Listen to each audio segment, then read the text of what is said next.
The single dad, Armin, had just finished his shift at the small mechanic shop when he walked toward the crowded bus stop.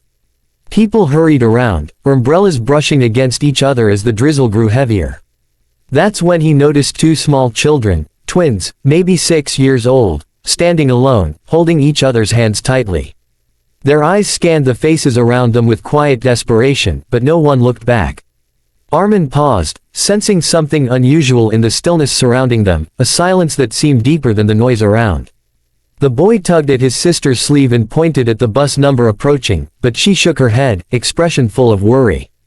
Armin watched their lips move, but there was no sound. He realized instantly, they were signing to each other. Deaf twins, alone, ignored by the world swirling past them. His chest tightened. He had seen that same look in his own daughter's eyes once, lost, unseen, frightened. He stepped closer, wiping the rain from his forehead, trying not to startle them. The twins stepped back, unsure, their small shoulders tightening. Armin slowly raised his hands, recalling the basic sign language he learned years ago to communicate with a deaf customer.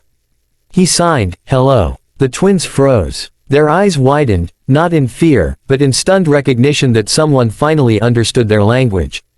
The boy blinked rapidly, clutching his sister's hand even tighter. The little girl cautiously signed back, "You, no sign." Her movements were shaky, confused.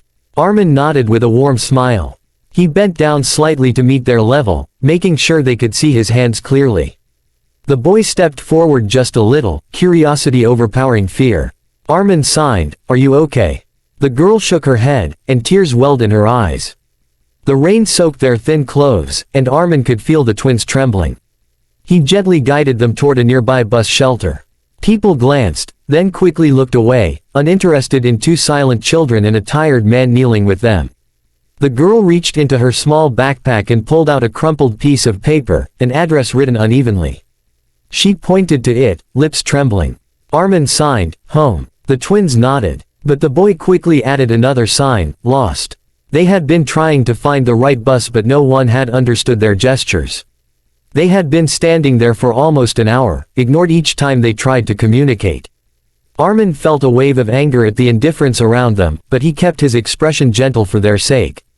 He signed, "I will help." The relief on the twins' faces was instant and heartbreaking. Armin motioned for them to sit while he checked the address again. It was far, on the other side of town. No wonder they were confused. The girl leaned into her brother, exhaustion washing over both of them now that someone safe had appeared. Armin squeezed their shoulders lightly, reassuring them. When their bus finally arrived, Armin held their hands firmly as they boarded. The twins stayed close, scared the driver might not understand them either. Armin signed, "I am here. Don't worry." The girl nodded, wiping her wet cheeks. The boy sat beside him, eyes fixed on Armin's hands as if trying to memorize every comforting movement. Along the ride, Armin asked their names. The girl signed, "Mira." The boy signed, "Sammy." Twins who had only each other to depend on in a world that rarely slowed down long enough to understand them. Armin told them his name in sign, simple, but enough to make Sammy smile for the first time. Mira opened her backpack again and pulled out a worn drawing. Two kids standing beside a woman, presumably their mother. The woman in the picture wore a hospital gown. Mira signed, "Mom, sick." Armin felt a pang of sympathy. They weren't just lost, they were carrying a load far too heavy for children their age. As the bus rolled through the quieter streets, Sammy rested his head on Armin's arm.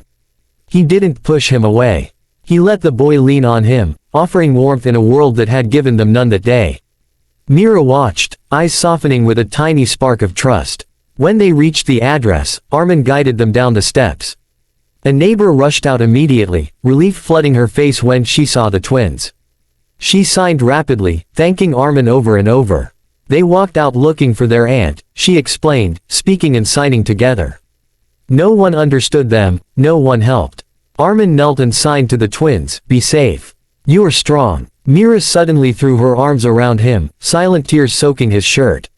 Sammy joined, hugging him tightly from the other side. In that moment, the silence between them wasn't empty, it was full of gratitude that didn't need sound. The neighbor invited Armin in for tea, but he gently declined. He squeezed the twins' hands one last time before stepping back. As he walked away, Mira and Sammy kept signing, "Thank you," until he disappeared around the street corner. Armin felt something shift inside him, something warm, something good. When he reached the bus stop again, he couldn't stop smiling. The world hadn't changed, but for two small children who had been invisible moments earlier, kindness had made all the difference. And for Armin, the simple act of signing, "Hello," reminded him how powerful small gestures could be, especially for those unheard by the world.